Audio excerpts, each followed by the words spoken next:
The Adventures of Frank Race, starring Tom Collins.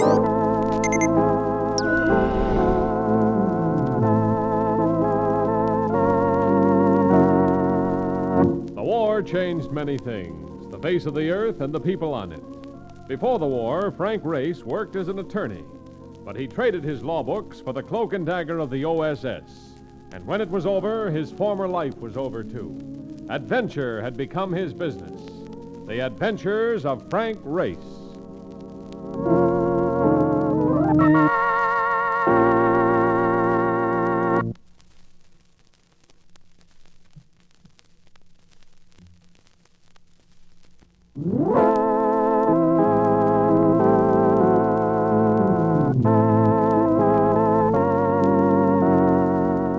And now we join Frank Race for the adventure of the Roughneck's Will.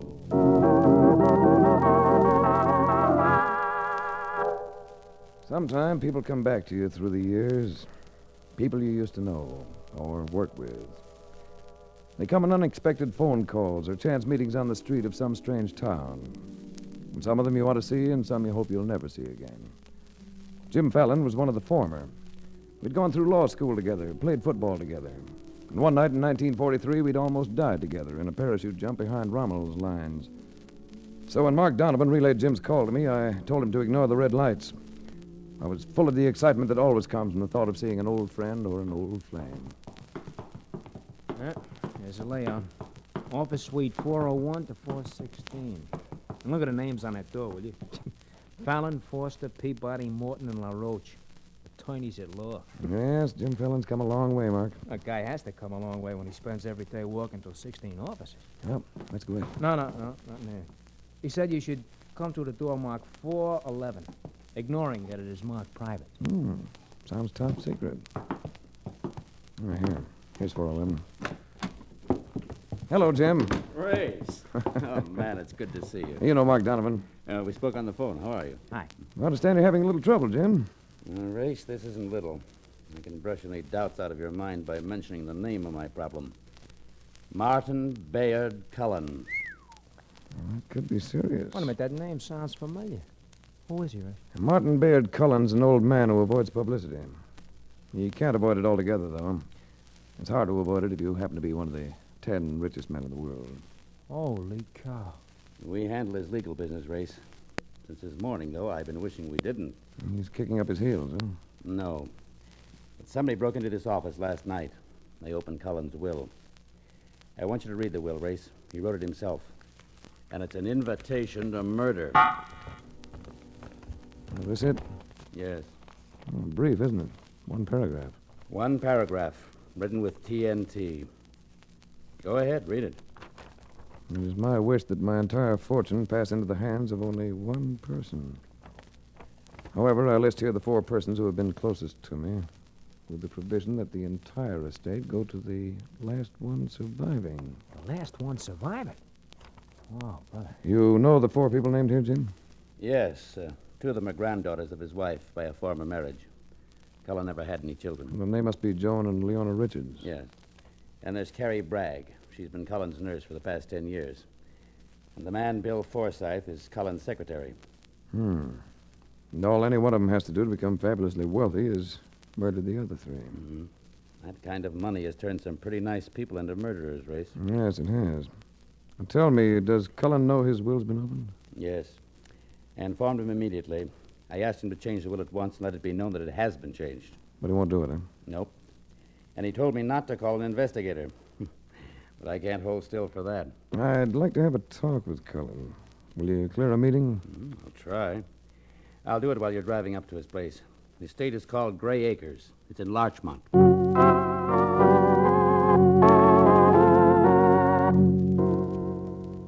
Gray Acres was appropriately named.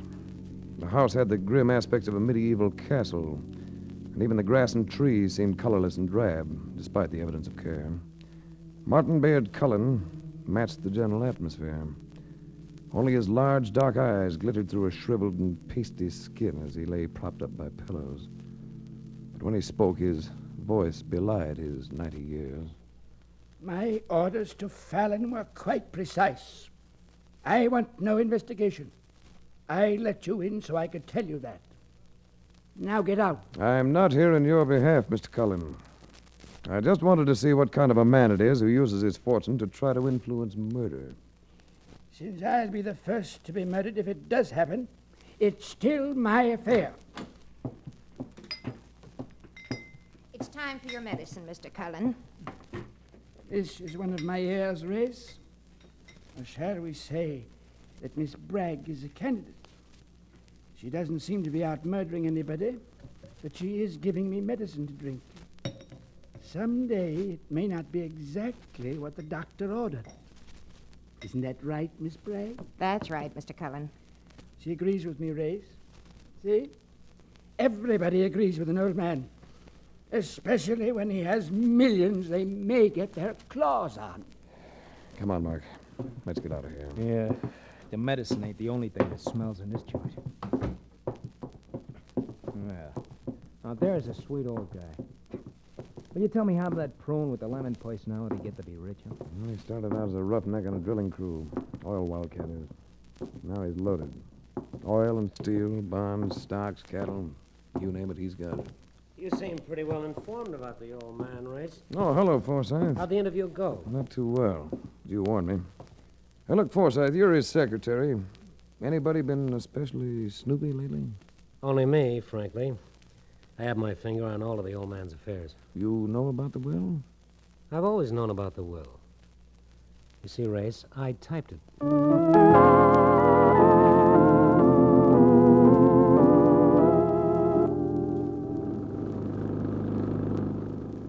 You know, Race, that old guy must be tired of living.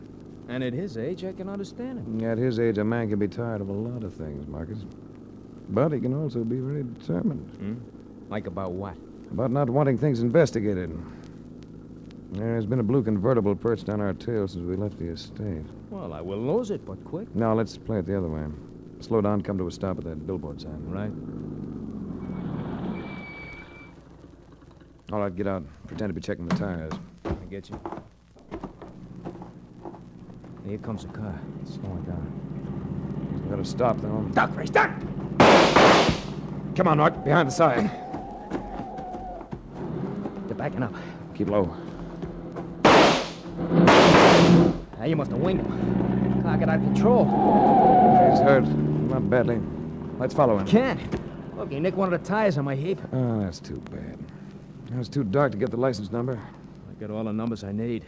They say that somebody doesn't want us around. Did you get a look at the driver? No, I just fired at the hood. Now let's get that tire changed, pay another call. On who? On Joan and Leona Richards, Cullen's granddaughters. Oh,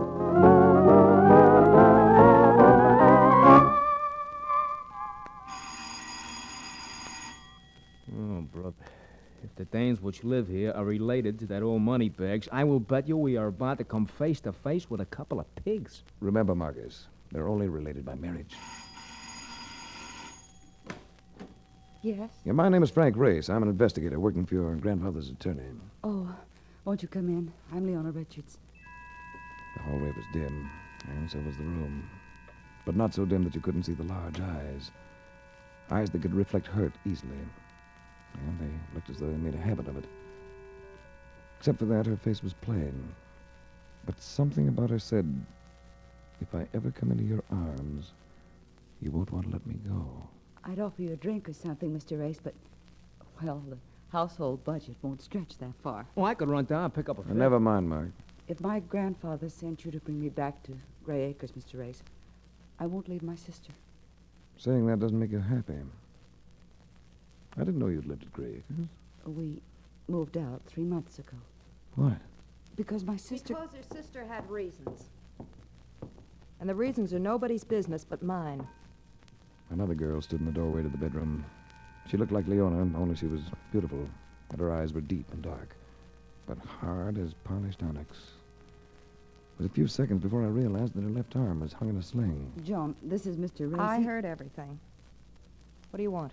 Your grandfather wrote a will, and some eager beaver opened it, a little ahead of schedule.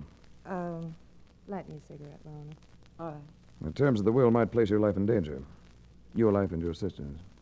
Suppose you let me worry about that. No, but it doesn't end there. This particular will might also work in reverse and make you the menace. Sounds like Grandpa's up to his old divide and conquer tricks. Don't say things about him, Joan, please. I know you're fond of him, but I'm not. Do either of you own a blue convertible? Well, yes, I do. She owns it, and I use it. I see. Now tell me, why the sling? What happened to your arm? I don't think my answer is going to surprise you, Mr. Race. Somebody shot me.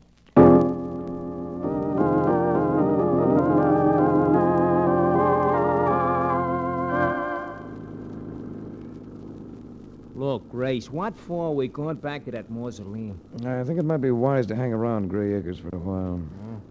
Think that John Richards' dame was the one who was using us for target practice? Yeah, slow down, Marcus. There's the gate to Gray Acres up ahead.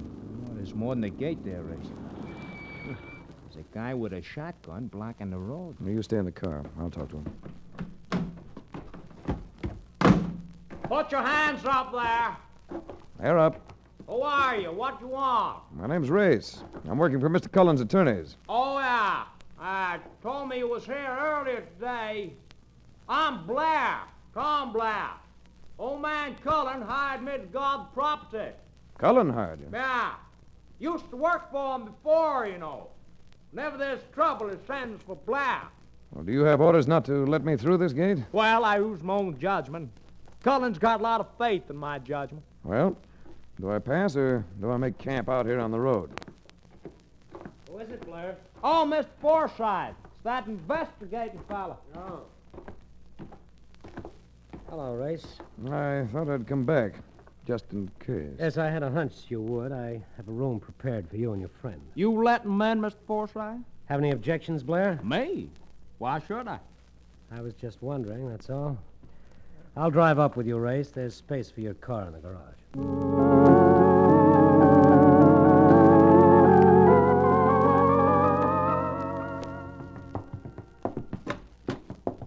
I think you'll be comfortable in here.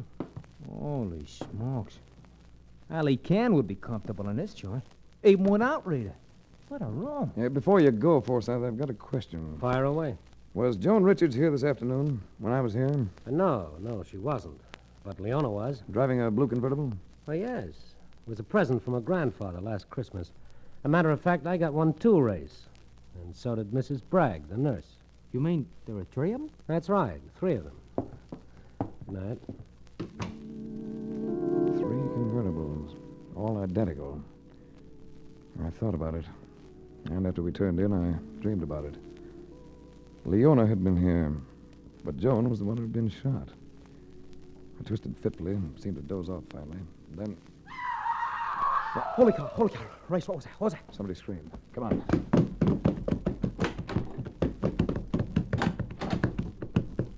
That came from the old man's room, Race. Hurry! Where's the light switch? I'll get it. Martin Bayard Cullen lay propped on the pillows. His staring eyes fixed right on us, his withered old hands motionless against the white counterpane. It wasn't the stare of death, though. His glittering eyes turned to the far side of the bed. I moved around to see what he was staring at. I needed only one look. She was on the floor in a crumpled heap, her neck very neatly broken. Nurse Carrie Bragg wasn't going to inherit anything. She was dead.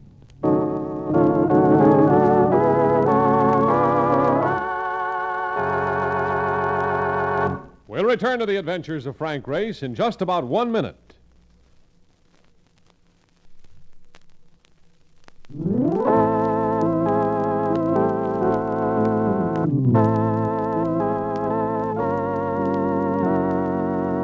And now, back to the adventures of Frank Race.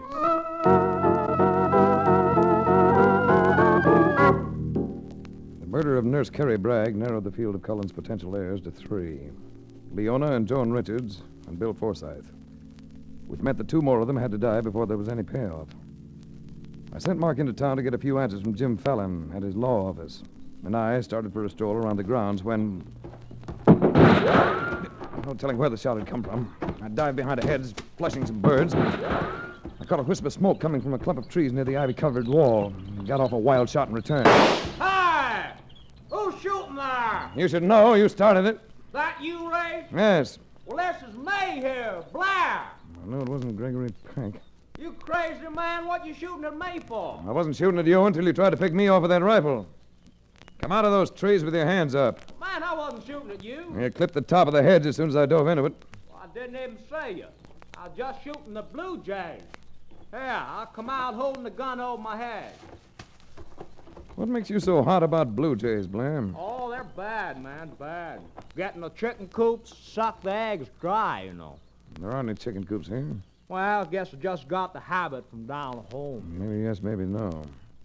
I think you were trying to scare me, Blair. Oh, now why would I want to do a thing like that? I don't know.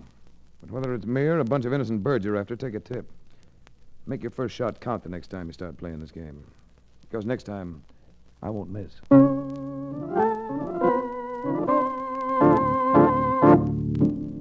Mark came back from Fallon's office with information that turned on a few lights. This latest will of Cullen's had been drawn up 3 months before and replaced a more sane and reasonable request that had been properly drawn by the attorneys. The contents of the first will told me it was time to have another chat with Leona and Joan Richards. Please believe me, Mr. Race. I knew nothing at all of my grandfather's will. Either the first one or the new one that's causing all the trouble. His original will left you 1/3 of his estate, and the rest was to go to charity. That doesn't surprise me, Mr. Race. Leona's his favorite. Then you should be interested in the contents of the new will, because they call for action, not orders. You're wasting your time, Mr. Race. I know the contents of the new will, and I didn't have to break into Fallon's office to learn them. I'm going out. Leona likes to answer questions, but I don't. Oh, Ray, she's so stubborn. Suppose something happens to her. Hey, this is no time to break up, baby. I'm sorry. I'm so nervous and upset. Here, let me use my handkerchief. Maybe we can get those eyes pretty again. Let go of me. No.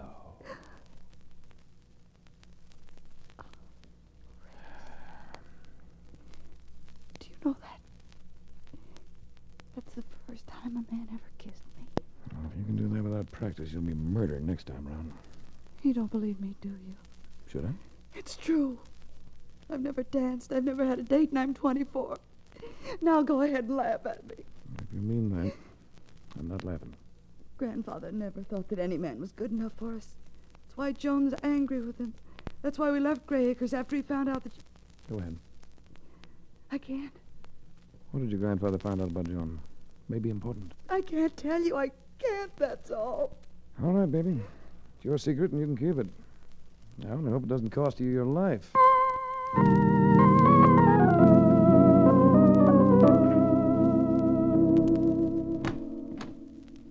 Well, hey, it's about time you got back. Where you been? I've been walking around town, thinking. About a dame, judging by the look on your kisser. And I'll bet it's that Leona Richards, too. And, brother, that's bad. Well, if you mean one of the girls killed Carrie Bragg, you're way off base, Marcus. They didn't do it. Oh, brother. You got so many stars in your eyes, you can't see them all. The old man's angry with them. He might change a will in the spur of the moment and change it within an hour. They know that. All right, so what?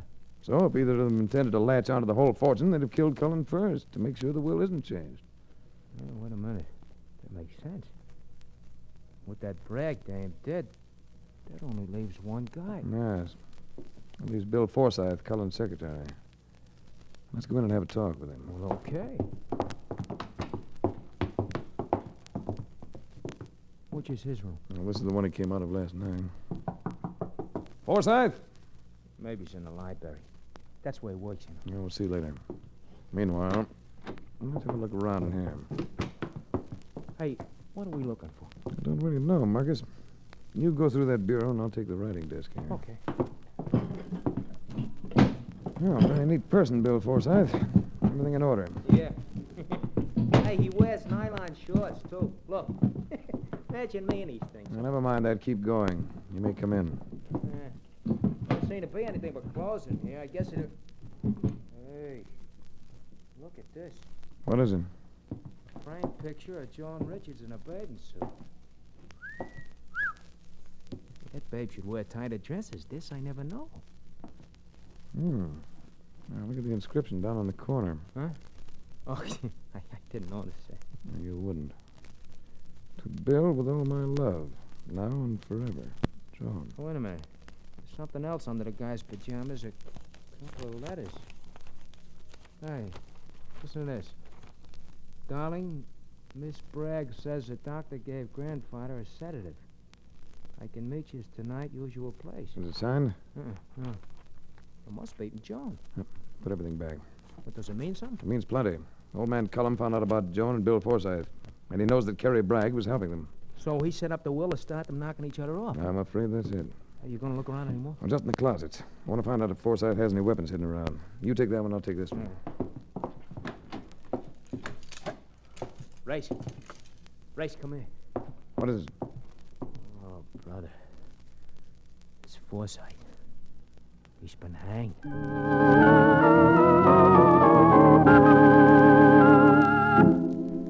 the next few hours, the number of police on the grounds at Gray Acres were almost equal to the blades of grass.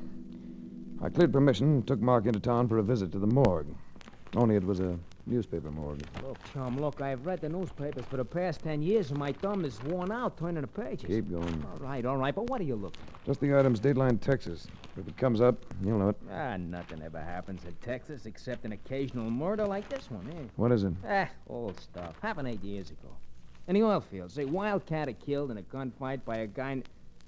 Holy cow, a guy named Blair, Tom Blair. That's it, baby. Give it to me. Here, look. A witness said Blair did the shooting and couldn't identify him before the grand jury. No indictment. Yeah, but how could he not recognize a man he knows? He must have been bought off. Look at this. The murdered man had refused to sell Cullen an oil lease, and Blair was in charge of Cullen's drilling operations. Come on. We've got to get back to Gray's Acres fast. Hey,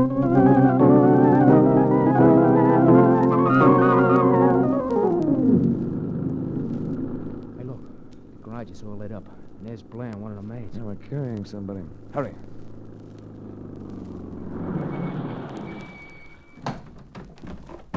Race, give me a hand here. Yeah, it's Joan Richards they're carrying. Yeah, look, Mark. Grab the car and get out of here. Find Leona Richards and stick to her. Bring her back here. Right. Yeah, here, Blair. Let me grab her. What happened? Maid farmer. She was in the garage with the motor running. I passed by. I smelled the gas. All right.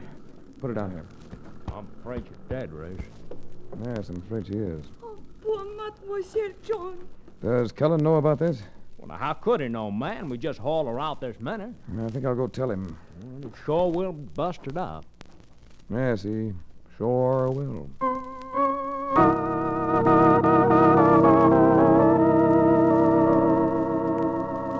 Cullen seemed never to sleep. His eyes burned at me as I came into the room. There was a little color in his cheeks. He made no effort to conceal the victory he was tasting. If I had things figured right, though, I had one ace. The fifth ace in the deck. The Joker. Well, Race. There's been an accident, Cullen. Yes. People always blame their things on accidents, Race. Usually things that happen are planned to happen. Didn't anybody ever tell you that? One of your granddaughters is dead, Cullen. This time I know it was an accident, a mistake. Because the wrong girl got killed. The wrong girl? Yes. It wasn't Joan, Cullen. Leona is dead. His eyes went wild, and the veins at the side of his neck thickened, and a flood of red spread across his cheeks. He drooled at the corner of his mouth, and then he screamed, Blair! Blair! I'm here, Mr. Cullen. Leona, I told you not to hurt Leona.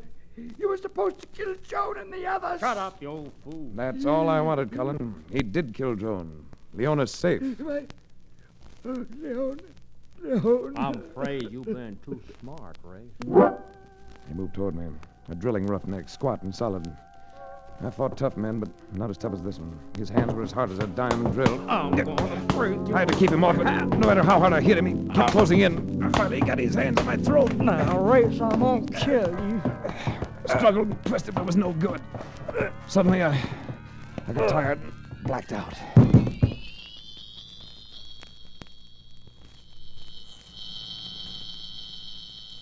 Across the centuries and out of time and space, I came alive again. I didn't know whether I was in this world or the next, because the dead eyes of Martin Bayard Cullen stared down at me from where he had slumped across the edge of the bed, seized with a final heart attack. But then I heard a welcome voice that belonged to the living. Come on, you ain't dead. Wake up, will you? Hi, Mark. Hi. What a skull that Blair has got. Look, I bent me hand wrench when I whacked him with it. Yeah. You couldn't have gone all the way back into town and come back. No. You see, I got to thinking, and I turned around, see. I figured the player was the heavy, so how could Leona get hurt if he was here? I figured the old man was using the will to cover his own dirty work. That's all. Very astute reasoning. Yeah, I thought so. I called the cops while you was out, and Leona called here. I told her the whole story, and she wants to see us. Oh, that's good, Marcus. Very good. Because I want to see her, too. She'll be one of the richest girls in the world when Cullen's will goes to probate. And her education's been woefully neglected. She'll have to be taught how to protect herself. And you're going to teach her how? I ain't gonna be shooting blue jays, boy.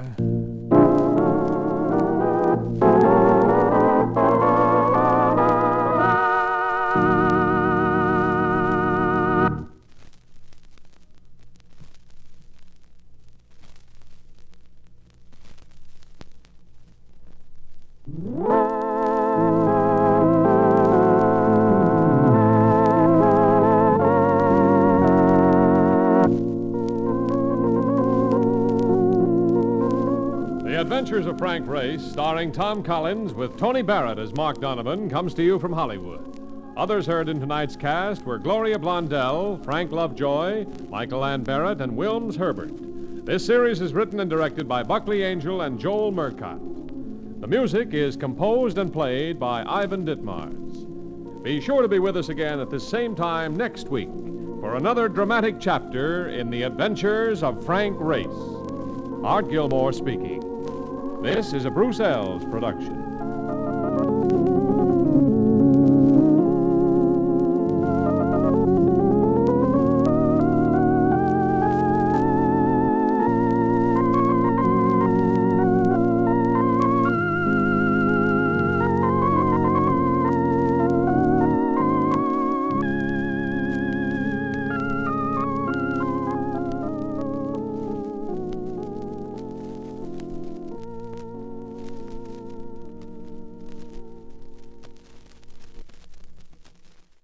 Enjoying the timeless classics on Golden Age Radio?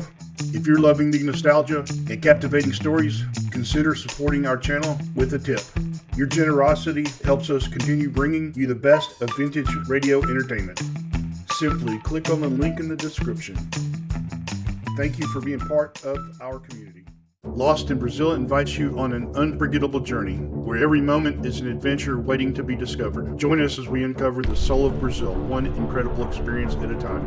Click on the link in the description and embark on the ultimate Brazilian odyssey. You have been listening to Golden Age Radio, rumble.com/C/GAR, brought to you by G3PL.com. Don't forget to subscribe for more videos.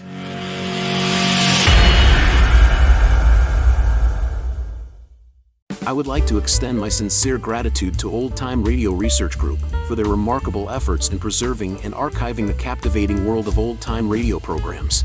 Their dedication to safeguarding these precious audio gems ensures that future generations can relish the enchanting stories, music, and entertainment of the past. Their invaluable contribution allows us to step back in time and experience the magic of radio history firsthand. Their link is in the description below.